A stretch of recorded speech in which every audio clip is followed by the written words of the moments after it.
حالانکہ ایسا بالکل بھی نہیں ہے، کیونکہ جب ان کے پاس خود ایمان نہیں ہے تو یہ دوسرے لوگوں کو ایمان یا نور ایمانی کیا دیں گے؟ اور سچ یہ ہے کہ جن لوگوں کے پاس ایمان ہوتا ہے تو یہ ان سے ان کا ایمان بھی چھین لیتے ہیں، کیونکہ کہیں تو یہ لوگ اللہ تبارک و تعالیٰ کی شان میں گستاخی کرتے ہوئے نظر آتے ہیں اور کہتے ہیں کہ اللہ تعالیٰ کے لیے جھوٹ بولنا ممکن ہے، اور کہیں رسول اللہ صلی اللہ تعالیٰ علیہ وآلہ وسلم کے شان اقدس میں تحقیر کرتے ہوئے نظر آتے ہیں اور کہتے ہیں کہ رسول اللہ صلی اللہ تعالیٰ علیہ وآلہ وسلم کو علم غیب نہیں تھا، حضور کا علم بچوں اور پاگلوں جیسا ہے، نعوذ باللہ۔ یہ میں اپنی طرف سے نہیں کہہ رہا ہوں، اب آپ خود دیکھیے، جیسا کہ کتاب فتاوی رشیدیہ صفحہ نمبر 237 پر لکھا ہے کہ اللہ تعالیٰ کے لیے جھوٹ بولنا ممکن ہے۔ اسی طرح کتاب تقویۃ الایمان مصنف اسماعیل دہلوی صفحہ نمبر 80 پر لکھا ہے کہ اس حدیث سے معلوم ہوا کہ اولیاء، انبیاء اور امامزادے، پیر، شہید یعنی جتنے بھی اللہ کے مقرب بندے ہیں وہ سب انسان ہی ہیں اور بندے عاجز اور ہمارے بھائی ہیں، مگر اللہ نے انہیں بڑائی دی ہے، وہ ہمارے بڑے بھائی ہوئے۔ اب جو ایسا کہے اس پر کیا حکم ہے، آئیے انہی کی کتاب سے دیکھتے ہیں۔ کتاب المہند علی المفند مصنف خلیل احمد سہارنپوری امبیٹوی صفحہ نمبر 54 سوال نمبر 17۔ سوال ہوا کہ کیا تم یہ کہتے ہو کہ جناب رسول اللہ صلی اللہ تعالیٰ علیہ وآلہ وسلم کو بس ہم پر ایسی فضیلت ہے جیسے بڑے بھائی کو چھوٹے بھائی پر ہوتی ہے، اور کیا تم میں سے کسی نے کسی کتاب میں یہ مضمون لکھا ہے؟ اب ان کی دوگلا بیانی اور کالا سچ دیکھیے کہ جواب کیا دیتے ہیں۔ جواب دیتے ہیں کہ ہم میں اور ہمارے بزرگوں میں سے کسی کا بھی یہ عقیدہ نہیں ہے، اور ہمارے خیال میں کوئی ضعیف الایمان بھی ایسی خرافات زبان سے نہیں نکال سکتا، اور جو اس کا قائل ہو کہ نبی کریم صلی اللہ علیہ وسلم کو ہم پر بس اتنی فضیلت ہے جتنی بڑے بھائی کو چھوٹے بھائی پر ہوتی ہے، تو اس کے متعلق ہمارا عقیدہ یہ ہے کہ وہ دائرۂ ایمان سے خارج ہے، اور ہمارے تمام گزشتہ اکابر کی تصانیف میں اس عقیدہ واہیہ کا خلاف لکھا ہوا ہے۔ اب ان کا اس میں کالا سچ اور دھوکہ دیکھیے، کہتا ہے کہ ہمارے بزرگوں میں سے کسی کا بھی یہ عقیدہ نہیں ہے، تو پھر بھائی صاحب یہ تقویۃ الایمان کس کی کتاب ہے اور اس میں کیا لکھا ہوا ہے، اور یہ اسماعیل دہلوی کس کے اکابر میں سے ہیں؟ تو یہ وہ لوگ ہیں جن کے خود ایمان کا عطا پتہ نہیں اور دوسروں کو نور ایمانی دینے کے لیے چلے ہیں۔ اور آگے دیکھیے کتاب تحذیر الناس مصنف قاسم نانوتوی صفحہ نمبر 5 پر لکھا ہے کہ دلیل اس دعوے کی یہی ہے کہ انبیاء امتی سے ممتاز ہوتے ہیں تو علوم ہی میں ممتاز ہوتے ہیں، باقی رہا عمل میں تو اس میں بسا اوقات بظاہر امتی مساوی یا برابر ہو جاتے ہیں بلکہ بڑھ جاتے ہیں، نعوذ باللہ۔ اسی کتاب کے صفحہ نمبر 14 پر لکھا ہے کہ آپ کا خاتم ہونا انبیاء گزشتہ ہی کی نسبت خاص نہ ہوگا، بلکہ اگر بالفرض آپ کے زمانے میں بھی کہیں اور کوئی نبی ہو، جب بھی آپ کا خاتم ہونا بدستور باقی رہے گا، نعوذ باللہ۔ یہ لوگ اپنے آپ کو اہل سنت اور حنفی کہلانے والے کیا یہ ثابت کر سکتے ہیں کہ یہ عقائد اہل سنت کے ہیں یا امام اعظم رحمۃ اللہ تعالی علیہ کے یہ عقائد تھے؟ یہ لوگ زہر کا پیالہ تو پی سکتے ہیں لیکن یہ کبھی ثابت نہیں کر سکتے۔ چلیے اور آگے چلتے ہیں۔ کتاب براہین قاطعہ مصنف خلیل احمد سہارنپوری امبیٹوی صفحہ نمبر 55 پر لکھتا ہے کہ الحاصل غور کرنا چاہیے کہ شیطان و ملک الموت کا حال دیکھ کر علم محیط زمین کا فخر عالم کو خلاف نصوص قطعیہ کے بلا دلیل محض قیاس فاسد سے ثابت کرنا شرک نہیں تو کون سا ایمان کا حصہ ہے؟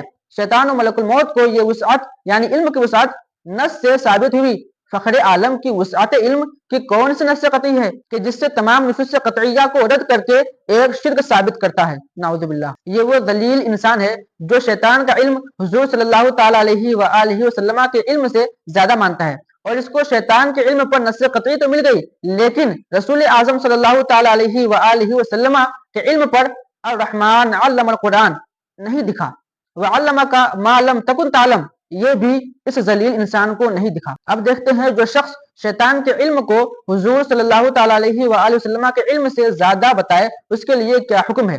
کتاب المہند علی المفند مصنف خلیل احمد امبیٹوی صفحہ نمبر 57 سوال نمبر 19۔ سوال ہوا کیا تمہاری یہ رائے ہے کہ ملعون شیطان کا علم سید الکائنات علیہ الصلوۃ والسلام کے علم سے زیادہ اور مطلقاً وسیع تر ہے، اور کیا یہ مضمون تم نے اپنے کسی تصنیف میں لکھا ہے، اور جس کا یہ عقیدہ ہو اس کا کیا حکم ہے؟ اب پھر سے ان کا جواب دیکھیے اور ان کا دوگلا بیانی دیکھیے۔ اس مسئلے کو ہم پہلے لکھ چکے ہیں کہ نبی کریم صلی اللہ علیہ وسلم کا علم و حکمت و اسرار وغیرہ کے متعلق مطلقاً تمامی مخلوقات سے زیادہ ہے، اور ہمارا یقین ہے کہ جو شخص یہ کہے کہ فلاں شخص نبی کریم علیہ السلام سے عالم ہے یعنی زیادہ جاننے والا ہے، وہ کافر ہے۔ اب یہ وہ لوگ ہیں جن کے خود ایمان کا پتہ نہیں اور دوسرے کو نور ایمانی دینے کی بات کرتے ہیں۔ اور آگے دیکھتے ہیں کتاب حفظ الایمان، اس کا اصلی نام ہے حفظ الایمان، لیکن یہ کتاب حفظ الایمان نہیں بلکہ حفظ الایمان ہے۔ مصنف اشرف علی تھانوی صفحہ نمبر 15 پر لکھا ہے، پھر یہ کہ آپ کی ذات مقدسہ پر علم غیب کا حکم کیا جانا اگر بقول زید صحیح ہے تو دریافت طلب امر یہ ہے کہ اس غیب سے مراد بعض غیب ہے یا کل غیب۔ اگر بعض علم غیب مراد ہے تو اس میں حضور ہی کی کیا تخصیص؟ ایسا علم تو زید، عمر، بکر اور ہر صبی و مجنون بلکہ جمیع حیوانات و بہائم کے لیے بھی حاصل ہے۔ نعوذ باللہ۔ اب دیکھتے ہیں اس شخص کا کیا حکم ہے جو نبی کریم صلی اللہ تعالیٰ علیہ وآلہ وسلم کے علم کو بچوں اور جانوروں کے برابر کہے۔ کتاب المہند علی المفند، مصنف خلیل احمد امبیٹوی سہارنپوری صفحہ نمبر 64، لکھتے ہیں کہ ہمارے نزدیک متیقن ہے کہ جو شخص حضور علیہ الصلوۃ والسلام کے علم کو زید و بکر اور جانوروں کے علم کے برابر سمجھے یا کہے وہ قطعاً کافر ہے، تو یہ وہ لوگ ہیں جو اپنی ہی کتابوں سے کافر ثابت ہوتے ہیں اور دوسروں کو نور ایمانی دینے کی بات کرتے ہیں۔ اور آگے دیکھیے کتاب تعلیم الدین، مصنف اشرف علی تھانوی صفحہ نمبر 71 پر شعر لکھا ہے، اس شعر کا آخری مصرع ہے کہ ہادی عالم علی مشکل کشا کے واسطے۔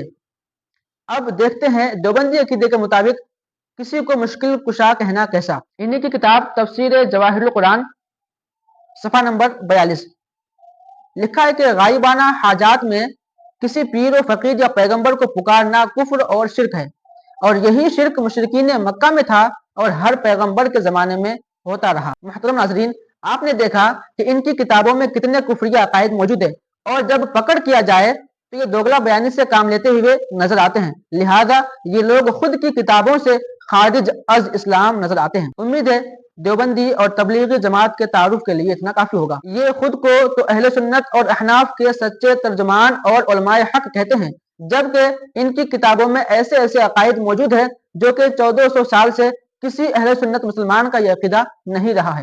اب رہا یہ دیوبندی اور وہابی لوگ، ہم اہل سنت حنفی، قادری، بریلوی لوگوں کو قبر پجاری اور مشرک کہتے ہیں، لیکن اس کا حقیقت سے دور دور تک کوئی تعلق نہیں ہے، یہ ایک جھوٹ اور بہتان عظیم ہے۔ الحمدللہ عز و جل ہمارا وہی عقیدہ ہے جو 1400 سال سے نبی کریم صلی اللہ تعالیٰ علیہ وآلہ وسلم، صحابہ کرام، تابعین اور تبع تابعین کا رہا ہے۔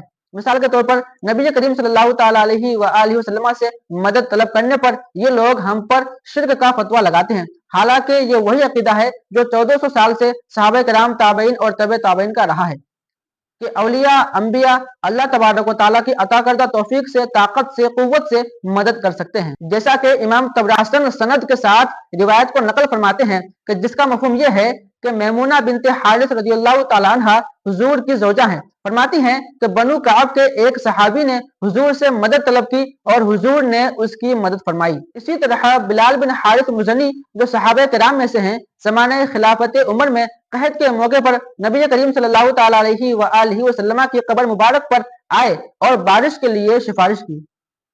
تو الحمدللہ عز و جل ہمارا بھی وہی عقیدہ ہے جو 1400 سال سے صحابہ کرام، تابعین، تبع تابعین اور بزرگان دین کا چلا آ رہا ہے۔ اب چلتے ہیں آگے۔ دعوت اسلامی کو پروموٹ کرنے کے لیے ٹی وی چینل بنایا گیا جسے مدنی چینل کہا جاتا ہے، لیکن ہم اسے آمدنی چینل کہتے ہیں۔ کیوں؟ اس لیے کہ دراصل یہ آمدنی کا ذریعہ ہے، نام ہے مدنی چینل، مدنی کا لیبل لگا کر یہ آمدنی والا کام کر رہے ہیں۔ اور دیکھیں اپنے مذہب کی نشر و اشاعت کے لیے، اپنے دعوت اسلامی کو پروموٹ کرنے کے لیے کس طریقے سے ٹیلی ویژن کا سہارا لیا گیا، اور ٹیلی ویژن کو پروموٹ کرنے کے لیے کیسے کیسے شاعروں کو بلایا گیا۔ دیکھیں یہ دو شاعر مل کر کے دعوت اسلامی کے مدنی چینل کو پروموٹ کرنے کے لیے بیچارے کیا کر رہے ہیں، سن لیجئے پہلے ان لوگوں کو۔ ٹھیک ہے، پھر ہم بھی آگے بڑھتے ہیں۔ یہ دیوبندی پلامیو صاحب نے کہا کہ مدنی چینل کو ایجاد کیا گیا اور مدنی چینل کو پروموٹ کرنے کے لیے دو شاعروں کو بلایا گیا، اور مدنی چینل کو اس پلامیو صاحب نے آمدنی چینل کہا۔ پہلی بات، مدنی چینل تو الحمدللہ عز و جل خیر ہی خیر پر مشتمل ہے، اور خیر کی طرف رہنمائی کرنا اور خیر کی دعوت دینا جو رسول اللہ صلی اللہ علیہ وسلم کا طریقہ کار ہے، جیسا کہ اللہ کے رسول صلی اللہ تعالیٰ علیہ وآلہ وسلم کی حدیث پاک ہے، سنن ابی داؤد حدیث نمبر 5129، من دل علی خیر فلہ مثل اجر فاعلہ، یعنی جو بھلائی کی طرف رہنمائی کرتا ہے اس کو بھی وہ بھلائی کرنے والے کے مثل ثواب ملتا ہے۔ لہذا مدنی چینل دیکھنا، مدنی چینل دیکھنے کی دعوت دینا، یہ دین کی دعوت دینا ہے اور خیر کی بھلائی کی دعوت دینا ہے۔ اب رہی بات کہ اس دیوبندی پلاموی نے کہا کہ 2 شاعروں کو بلایا گیا مدنی چینل کو پروموٹ کرنے کے لیے، تو کیا یہ دیوبندی پلاموی ثابت کر سکتا ہے کہ دعوت اسلامی نے جو ہے ان دونوں کو بلا کر کہا ہے کہ مدنی چینل کو پروموٹ کرو؟ اور اگر کوئی اپنے انداز میں مدنی چینل دیکھنے کی دعوت بھی دے تو اس میں کیا برائی ہے، بلکہ یہ تو اچھی بات ہے کہ وہ بھلائی کی دعوت دے رہا ہے۔ اور اسی میں اس دیوبندی نے کہا کہ یہ مدنی چینل نہیں بلکہ آمدنی چینل ہے۔ تو آئیے اس کا جواب رکن شورا مولانا حاجی عبدالحبیب اتاری حفظہ اللہ تعالیٰ کی زبانی سنتے ہیں۔ سالانہ سوال دیکھو تو بالکل ٹھیک کہتے ہیں، دعوت اسلامی کو بہت ملتا ہے، کہاں غلط کہتے ہیں؟ دعوت اسلامی بہت خرچ کرتی ہے، وہ کہنا بھول جاتے ہیں، انہیں پتہ نہیں ہے۔ دعوت اسلامی اربوں روپے جمع کرتی ہے، جبھی تو اربوں روپے خرچ کرتی ہے۔ دعوت اسلامی کے الحمدللہ اگر آل ٹوگیدر میں اخراجات بتاؤں نا کہ اگر ایک سال میں دعوت اسلامی کتنا خرچ کرتی ہے تو شاید آپ سن کے ہل جائیں گے۔ ایک ازمپشن ہے، ایک کیا کہیں گے اپروکسیمیٹلی جو اماؤنٹ ہے وہ تقریباً 100 ارب روپے ہیں۔ 100 ارب روپے دعوت اسلامی پوری دنیا میں خرچ کرتی ہے۔ میں آپ کو پروف کر سکتا ہوں، آپ مثال دے دیجیے۔ دعوت اسلامی کا جو فکسڈ خرچ صرف پاکستان میں ہے وہ 17 سے 18 ارب روپے ہم نے حساب کیا 2024 میں، جو ہمیں ضرورت پڑے گی ہماری سیلریز، ہمارے فکس جو اخراجات ہوتے ہیں، الیکٹرسٹی کے بل، کھانے پینے کے اخراجات، 17 18 20 ارب پاکستان، صرف پاکستان، اونلی پاکستان کی بات ہو رہی ہے۔ اچھا، اب دعوت اسلامی اپروکسیمیٹلی سال کی 600 مسجد بناتی ہے۔ اب آپ مسجدوں کا حساب کر لیں، اگر کم سے کم بھی 1-2 کروڑ روپے کی آپ ایوریج بنائیں تو کئی ارب روپے تو یہ ہو گئے۔ اب یہ صرف پھر پاکستان کی بات ہو گئی، اب آپ انٹرنیشنلی بات کریں، صرف ابھی ویمبلے UK میں 2023 میں دعوت اسلامی نے 5 بلین پاؤنڈ کا مرکز کی جگہ لی ہے، پاکستانی 1.25 ارب روپے بنتے ہیں۔ تو اربوں روپے کی جو مساجد بن رہی ہیں، مدارس بن رہے ہیں، دعوت اسلامی کے مراکز بن رہے ہیں، وہ تو اس میں شامل نہیں ہیں۔ پھر اسی طرح کئی پروجیکٹ کی تعمیرات ہو رہی ہیں، وہ بھی اس میں شامل نہیں ہیں۔ تو اگر ایک اس کو کہتے ہیں لمپ سم حساب کیا جائے تو یہ 70 80 100 ارب روپے کی دعوت اسلامی اخراجات کر رہی ہے۔ تو یہ 100 ارب روپے کہاں سے آتے ہیں؟ آپ عاشقان رسول ہمیں دیتے ہیں، لیکن ان تمام اماؤنٹ آنے کے بعد بھی دعوت اسلامی کے پاس شارٹ فال رہتا ہے، کیونکہ ہم کام تو نہیں روک رہے۔ کئی علاقوں میں مساجد کی ضرورت ہے، مدارس کی ضرورت ہے، نیچرل گرو ہو رہی ہوتی ہے، ایک درجہ آگے بڑھ گیا، ایک سال گزرا تو اسکول کی کلاس جس طرح بڑھتی ہے مدرسے کی کلاس بھی بڑھتی ہے۔ تو دعوت اسلامی الحمدللہ ڈے بائی ڈے انکریز کر رہی ہے۔ یہ بات 100% درست ہے کہ دعوت اسلامی کو بہت سارے عطیات آتے ہیں، مگر دعوت اسلامی ان بہت سارے عطیات کو بہت ساری جگہ پر شرعی تقاضوں کے مطابق خرچ بھی کر رہی ہے، اور ہمیں اس کے لیے ضرورت بھی ہے۔ اور ہاں، یہ ضرور بتا دیتا ہوں کہ بچتا بچاتا نہیں ہے، دعوت اسلامی کی اس مہینے کی سیلری کے پیسے بھی ہمیں جمع کر رہے ہیں، ایسی حالت ہوتی ہے، لیکن خیر ہے، آپ سب دیتے رہیں گے اور انشاءاللہ آگے بڑھتے رہیں گے۔ اب جو باتیں آخر میں اس پلاموی دیوبندی نے کہی ہے، اس کے ہم خیال فتنہ پرست لوگوں نے بھی اس طرح کی باتیں کی تھی۔ آمدنی چینل کیوں کہا؟ آمدنی چینل کا کیا کرپشن ہے؟ کتنی آمدنی ہو رہی ہے؟ ساری کمائی کہاں جا رہی ہے؟